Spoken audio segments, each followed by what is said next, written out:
Но ако има такива, които не са, ето сега е момента. Защото Божието Слово, когато говори нещо, Той го говори за сега. И Господ казва: сега е денят, в който те призовавам. Сега е денят, в който ти ще бъдеш изцелен, ти ще бъдеш обновен, ти ще бъдеш възстановен, за да ми служиш. Слава да бъде на Господа. Нашият Господ е чудесен. Халелуя! И Исус, докато вървеше, при Него имаше множества.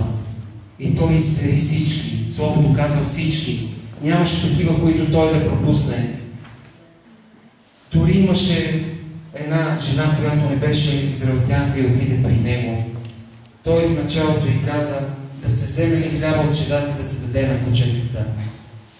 В началото Той така и каза, но тази жена имаше вяра.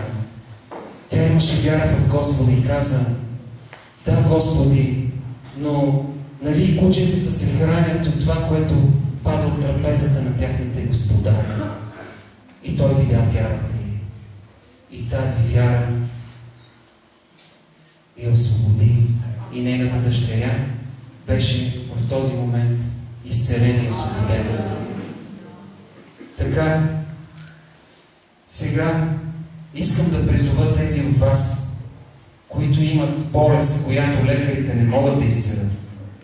Болест, която е насадена от лукавия.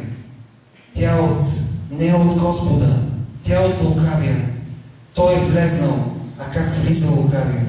Лукавия в повечето случаи влиза чрез греха, брати и сестри. Когато има отворена врата. Ако затвориме вратата, ако ние се осветиме и очистиме от греха, лукавия вече няма такава власт на нас. Но ако сме допуснали грях, той влиза в нашия живот, за да ни унищожи духовно и физически.